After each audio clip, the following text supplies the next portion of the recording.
Released on January 25th, 1961, it became one of Walt Disney's biggest successes. It was based on a 1956 novel and led to a franchise of live-action remakes, a sequel, and 2 television shows. Having one of the highest-grossing box office totals in the Disney canon, this is often considered one of the best to come out of the studio. It first hit home video in 1992, and for the purpose of this podcast, we watched the 2015 Diamond Edition Blu-ray. Hi, I'm Justin, and across from me is Stella, and this is the discussion on Walt Disney's 101 Dalmatians.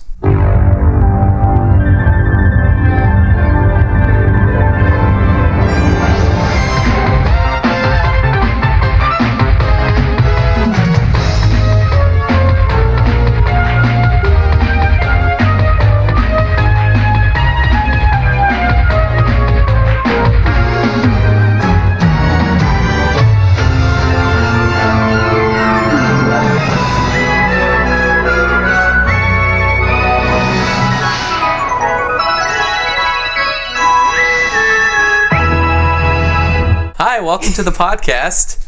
I just botched the last one, so we're starting over. But we are discussing 101 Dalmatians as decided by the random generator that we have from the last episode. So we just watched it. It has been a while since we had seen it, and let's talk about it. I don't think you ever saw it anyways. Yeah, I don't know if I have. So, first time ever for you. Well, maybe. Like, that's the thing. I remember a lot of it, but I don't remember it structured the way it was, and I don't remember quite a few moments, but I know of the whole story, mostly because of the storybook game I had for the PC that essentially told the whole story. And everyone knows Cruella de Vil, and everyone knows that they, like, cover themselves in soot to escape her, and so, like, it's stuff... I remember most of this movie, but I just don't know if I've ever actually, like, seen it. A lot of it is based on whether you owned the video cassette or not as a child. I did not. This was one of the few Disney movies we didn't own. So the only way I would have ever seen it is if I was at a friend's or cousin's house. Was this one you owned? I mean, I must, because I've seen it. I don't remember being at your mom's house if we were able to find it. I mean, some of our stash is at my grandma's too, but...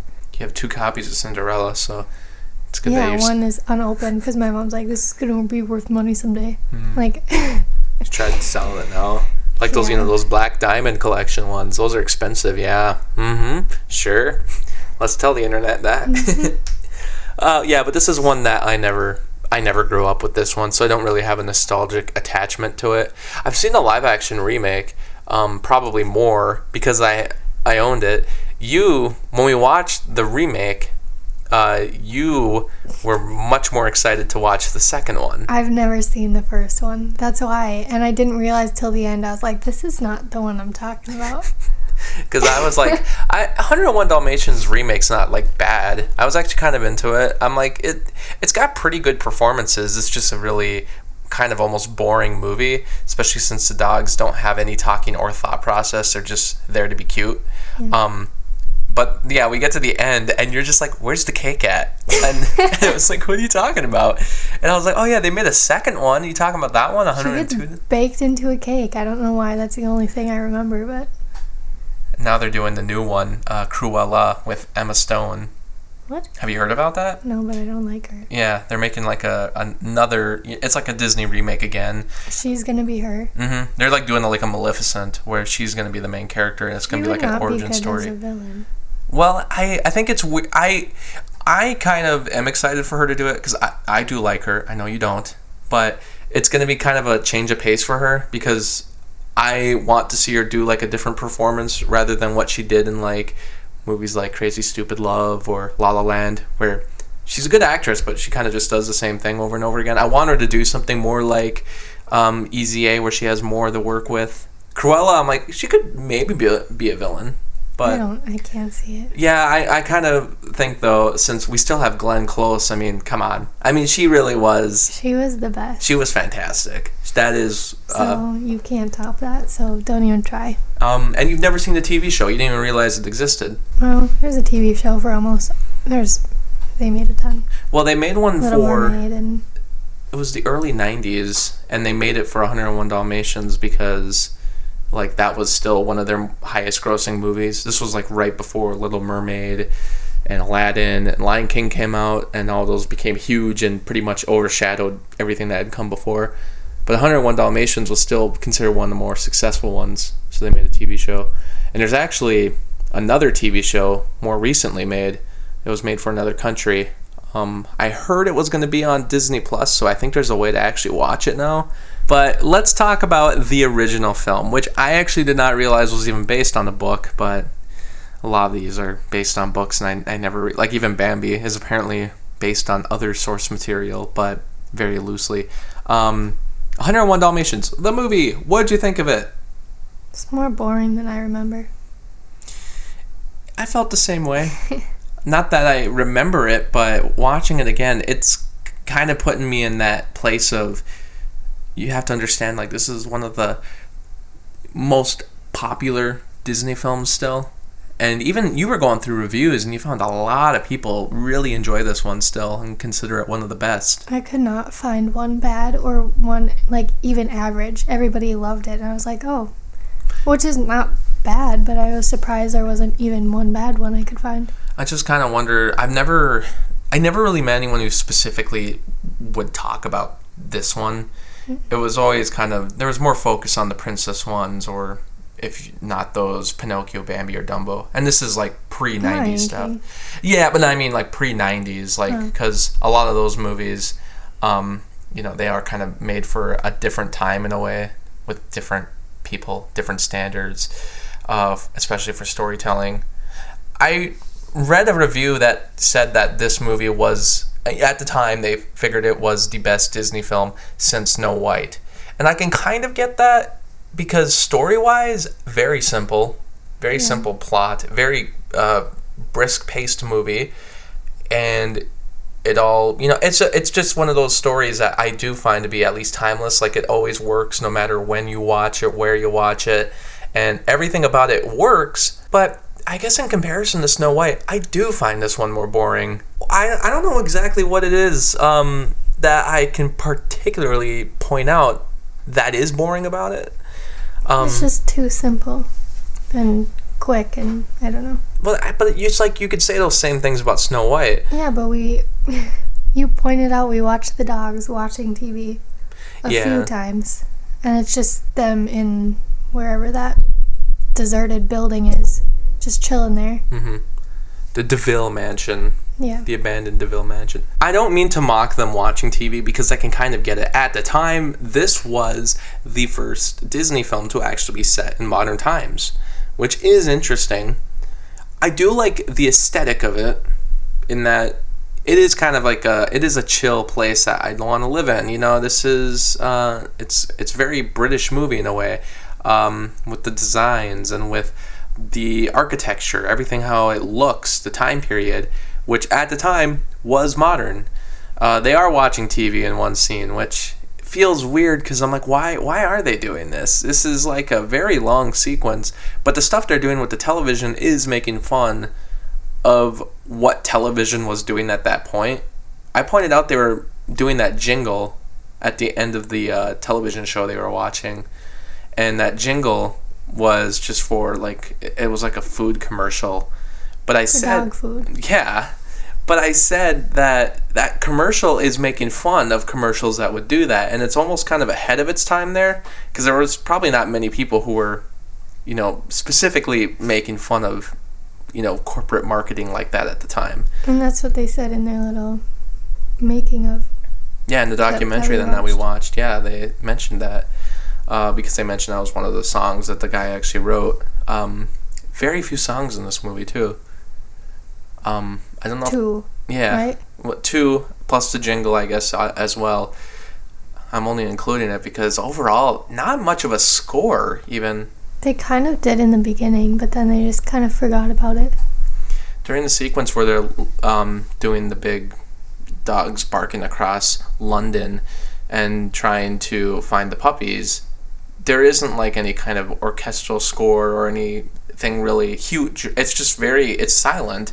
They do bring the score back for the final chase scene, but yeah, it's really weird that for the comparison to Snow White is filled with music. Lots of really enjoyable score, good songs. Not all grade A songs, but all very memorable.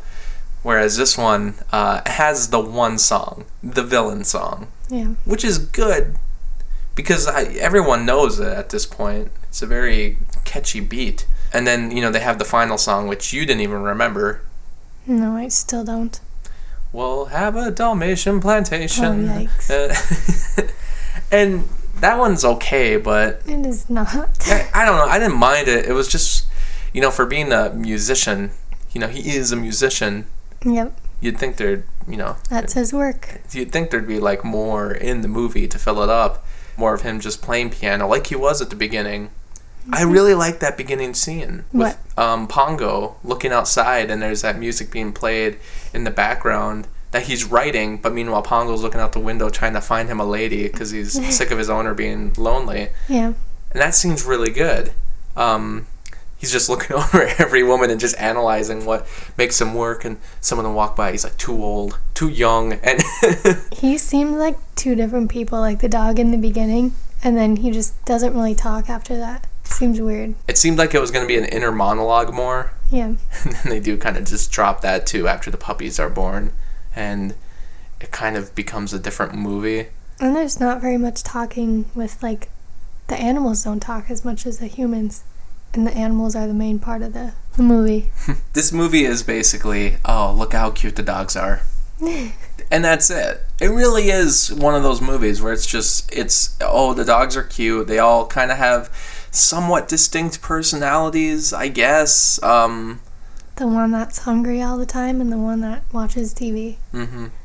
Those two. Yeah. It's the one I don't even know their names. Well, there's the one that's called Lucky because he was lucky to be alive. And Rolly. Because he's fat. And I'm like, okay, I guess that's distinct personalities, but I don't know if that counts. I didn't know that. I didn't put that together. What? About the lucky one. Yeah. That's why he's called that. Because, by the time you get to the end, you sort of forget about that. Because that never, really comes into play again. There's not, a big moment where, he's the one to save all the other puppies or something like that. Yeah. It's just, no, there was one that was almost lost, and then they somehow bring it back from the dead. It, rubs on the blanket, and then it just, I guess it's all good now. Yeah. I get what they're trying to do there, but it is very... It's just weird when there's no music. There's nothing... It was, silent and kind of depressing. Yeah. But then it's all good, and the music kind of comes in, but... Yeah, it's just weird. It's just dogs. The scene where they're all walking in the snow, and there's just dogs trailing... The puppies just trailing behind. That's depressing, too. Mm-hmm. And then the ones, left behind just shivering. I'm like, I don't like this. They're dogs, and they do dog things, they go to the park, and they cause some havoc, and... I don't know, I guess it's if you really, really like dogs, and I like dogs, but it doesn't feel like there's too many dog qualities to this movie anyway. I don't know if it was maybe burnout from the fact that they had done Lady and the Tramp just a couple years earlier, And then they had to throw them in the movie. They're like, remember these people? Right. Not people. Dogs. A lot of just Lady and the Tramp cameos, I'm sure, are from the cells that they just threw back into the movie. Just good reuse of animation. It doesn't really lead to a lot of humor. It doesn't lead to a lot of really good moments. It's just kind of we're watching them, and you're more impressed by how many dogs they have on screen at once. Yeah. Which is impressive. For a movie that was trying to save money, how they were also able to kind of advance things in a way. In the documentary, they talk about the Xerox process and how they were able to more easily do the animation at times, but that kind of also cut out a lot of jobs, and a lot of at some point they didn't have as well defined of ink lines. This movie has a rougher look. Yeah. Kind of looks messy. And that one part of it is because every line was black in this movie. In previous movies, they were able to, certain lines for outlines of humans or animals were done with different colors. Whereas this movie, they just stayed the black. And sometimes it can almost have a scribbly look to it. as if this was the first drawing that they did, rather than having it well defined by the end. And it has to do with the Xerox process, but it also helped them to get so many Dalmatians on screen at once. I mean, this movie was made for cheap. The last two movies they did, Lady and the Tramp and Sleeping Beauty, were done with CinemaScope, really widescreen, really expensive movies that didn't really make their money back. Sleeping Beauty especially didn't make its money back. So this one was one of those, we have to make something that makes money. I think Lady and the Tramp is a better dog movie. Overall, yeah. I think there is more effort there. In just about like everything. And that one also has, I think, a better showcase of how dogs are, better dog jokes even, and personalities. Yeah, this one, it's kind of weird because it's only because it made so much money and it stayed in the public. It stayed in public recognition for so long that people, I think, praise it then as being still one of the best Disney movies. If you read about the details of this movie, even in the documentary, they kind of were like, it was cheaply made. They had to get it done. One guy was like, I don't know if it was a step forward or a step back. Not the movie, but just the process of how they made it. Yeah. And that was technology they improved over time, but I guess it's kind of like how Toy Story was one of the first to do the computer animation, and no matter what, if you look at it today, it does look like it wasn't fully ready to do that yet. But it's still an enjoyable movie, but like the animation wasn't 100% ready to do what that movie wanted to do. And I feel the same way with this movie. The Xerox process wasn't just about ready yet. I just don't know what to say about this movie. I don't have very many comments on it. Well, I mean, is there anything like you specifically like about it? Is there anything that you can like specifically say you like about this movie? I don't know, the puppies. I like the beginning the most, when like the dogs and the humans get together and they're just double date. Yeah. Well, that's my favorite part too, because I just like the humans' relationship more than the dog part. I thought that was much more interesting. I kind of wish it would have focused more on the humans and the dogs and how the humans' relationships kind of reflect upon the dog's relationship, because they're kind of the same, but they're still their own people, obviously, but the dogs really reflect on their owners. I thought that whole idea was really interesting, and I wish they would have kept with it. I kind of wish they didn't have babies and that they didn't have this whole thing about getting all the 101 Dalmatians free of Cruella de Vil. Well, if they had puppies still, it would be fine, but like adding all the other ones that they took from the stores and stuff to make the 99. Right. I mean, like, have the dogs have puppies and have humans have a baby and do that. You could have. Or, just kind of keep developing their relationship rather than, just forgetting about it and wanting this story instead about just, dogs and the mean person who wants to kill the dogs. Because I really... It's also pretty boring for a villain. Yeah, I have to say, Cruella de Vil is often considered one of those, like, really dastardly villains. And she is, because she wants to kill a bunch of puppies. Of course it's evil. But I don't really remember it being quite like this. Like, she's not really in the movie much. No, it's the two other guys. I don't know their names. Horace and Jasper. How did you remember that? I don't know, because it just like clicked in me when you said that. It was Horace and Jasper, that's their names. They're in it more. And Cruella, I mean, you get it, because she just wants to use them as coats, and she's got her beautiful coat, and you figure it out. And she's got a really distinct design, very memorable. She kind of looks like a skeleton.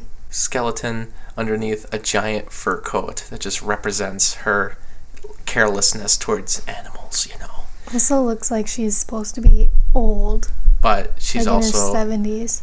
Like a college friend of Anita's, or a professor maybe. No, they said your classmate.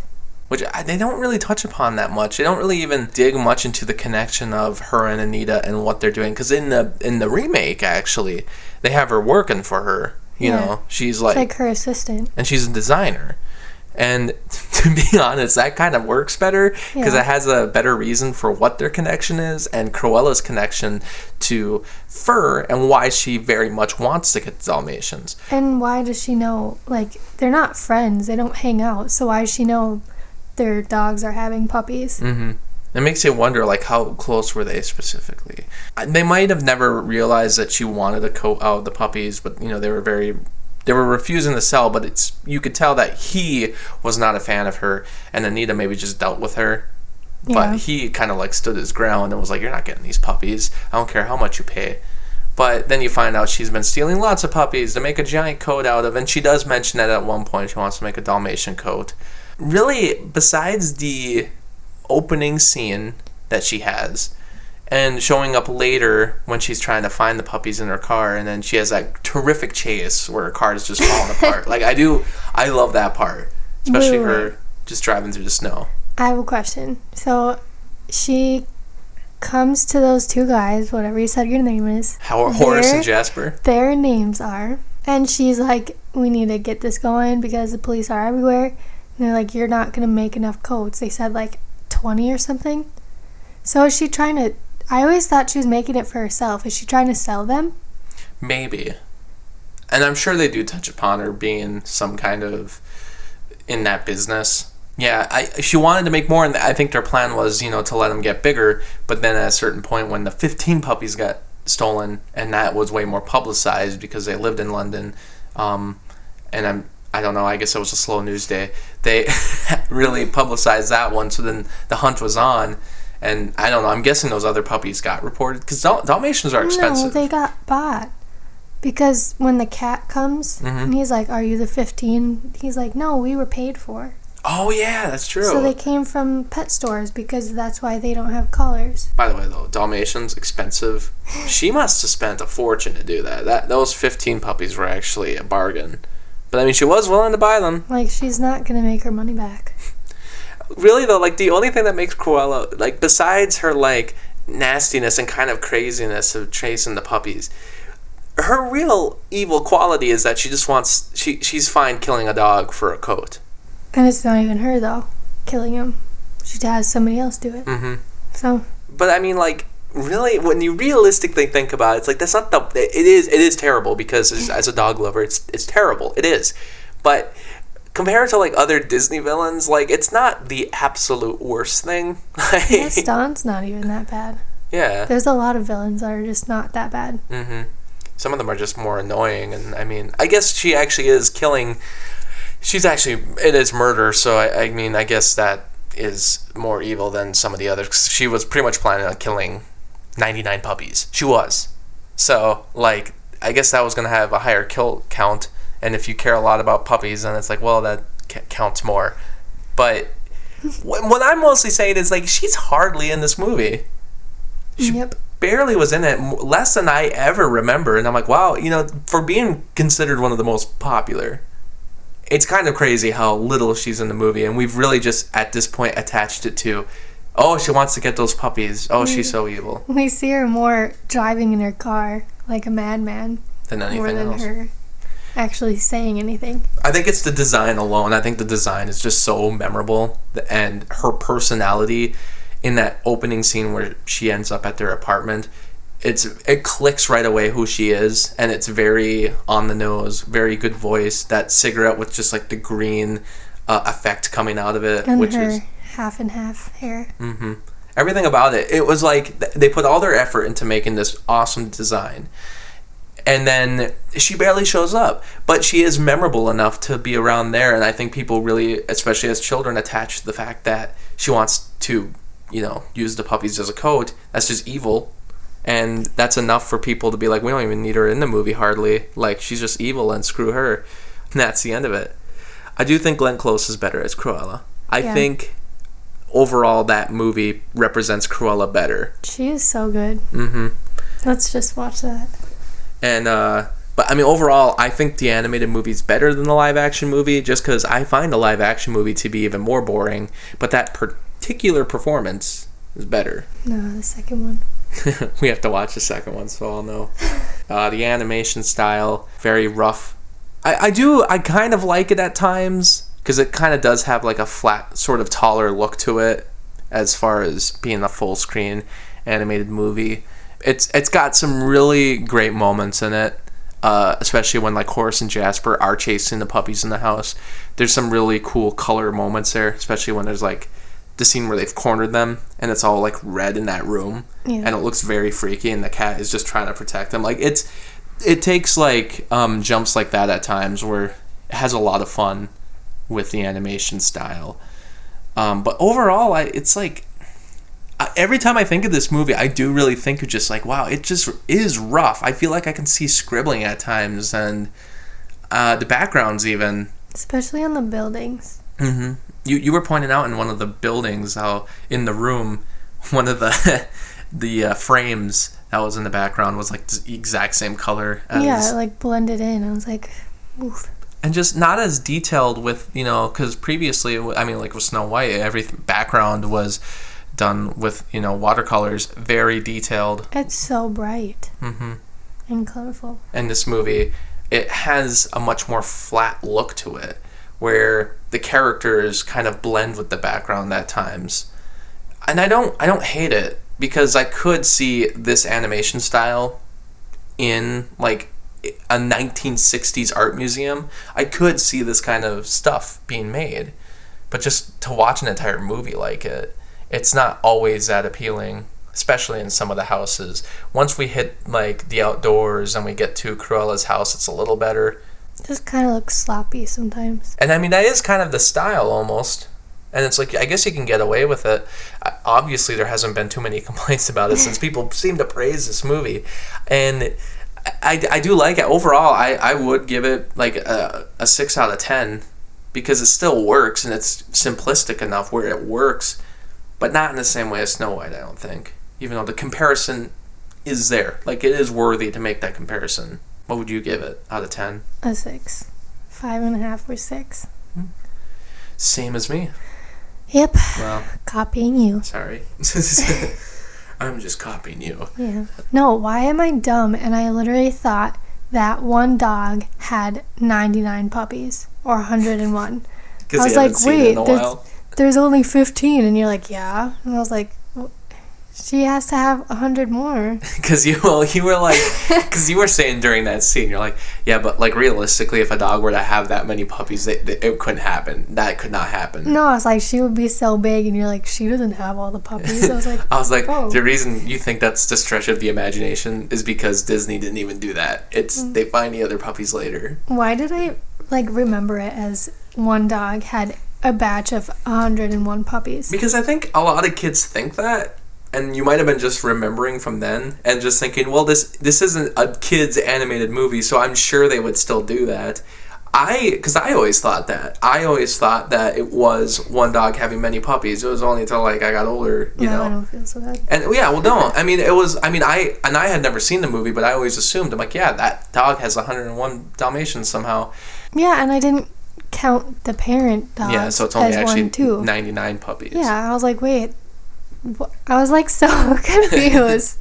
Well, and it's one of those things that I think just kind of grow from when you're a child, and if you don't come back to the movie, I think you're still giving Disney that, oh, it's a Disney movie, so they actually would do that, but they were like, no, they were being a little more realistic than that. Yeah, 15. I think I remember it just from watching the live action movie and then realizing like, oh yeah, that's how they did it in the classic one. Watched that a few years ago. Was I not paying attention for that? No, either? I mean, I had seen it more previously than I had seen it as a kid, but I don't know.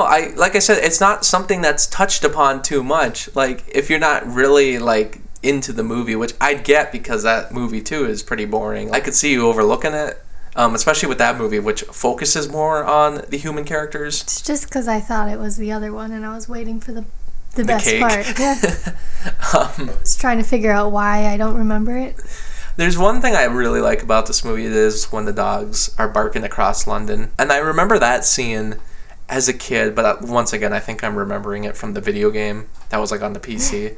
But like that idea of like barking from one area and then somehow reaching another, like a chain reaction. Yeah, I think that like idea is so cool. It's actually something that's in Lord of the Rings. That's how they like alert people to a giant battle. They light like giant flame things on top of a mountain. They light them, and then like a person from a different mountaintop will see that flame, and then they'll light their own, and it just continues. So then everybody in like across the land can see it.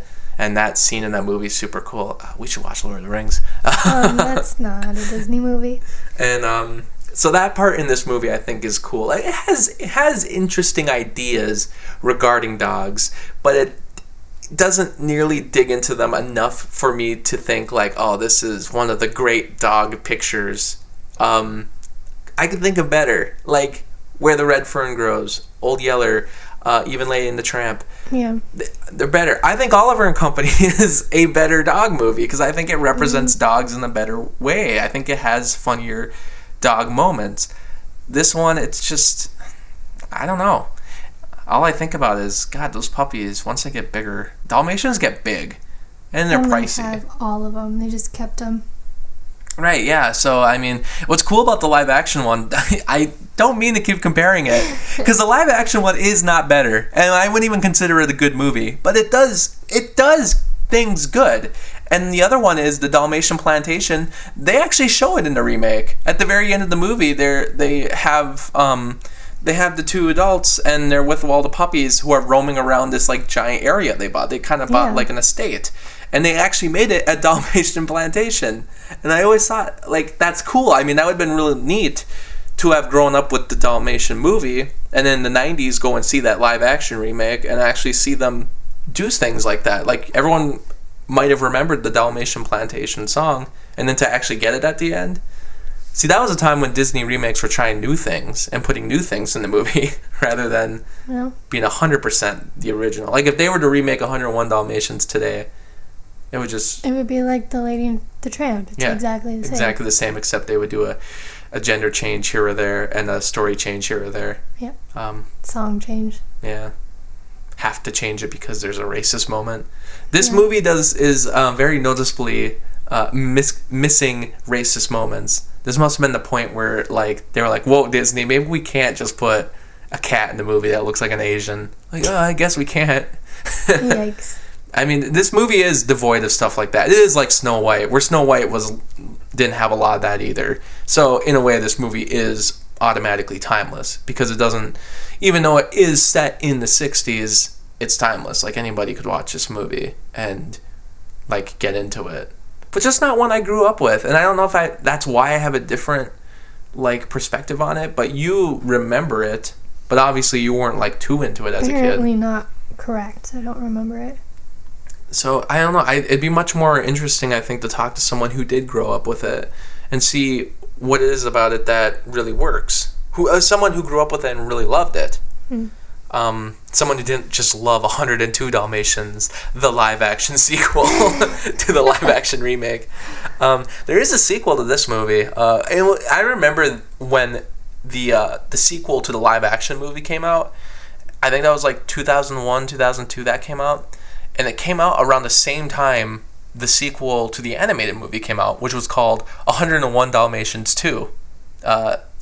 It was it was real confusing because I actually remember these movies being at a Walmart, and it was like the VHS or DVDs, whatever ones I saw, but they like had them by each other. There was 102 Dalmatians, and then there's the other one that's 101 Dalmatians 2, and I was like, in my head I was like, well, does that mean that this is like a remake of this animated sequel right here, or is it like, because it was weird. I'm like, it's like, oh, these are not the same titles. I'm like, 102 Dalmatians is actually a better title than calling this one 101 Dalmatians 2. Like, that's kind of a mouthful. Yeah. That was super confusing.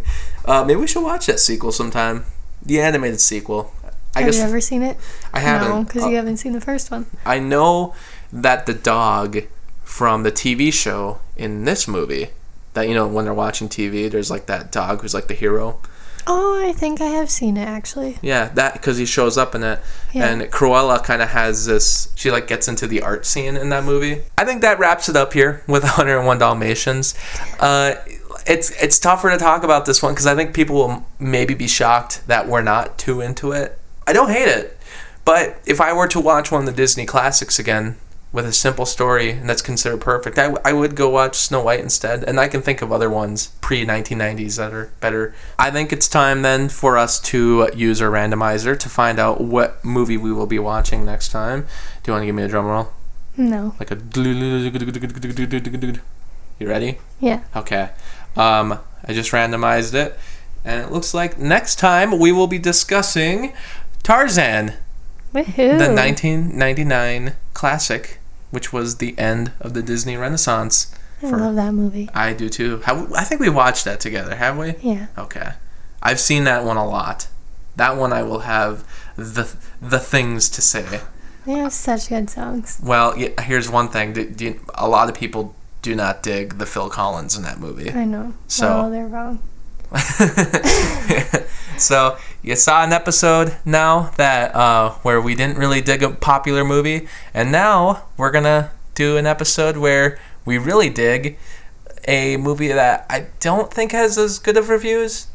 It still does, like people like it, but I think as far as the Renaissance goes and how the songs go, I don't think people love it as much. Well, thanks for listening to this discussion on 101 Dalmatians. We'll see you next time when we discuss Tarzan, and we'll see you next time when you wish upon a star. From Walt Disney Pictures, it's 101 adorable puppies. 101? And one wicked woman who will stop at nothing to get them. It's a mystery that's a great adventure.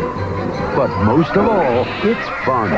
It's fabulous! It's Walt Disney's animated comedy classic, 101 Dalmatians, rated G. Starts Friday, December 20th at theaters everywhere.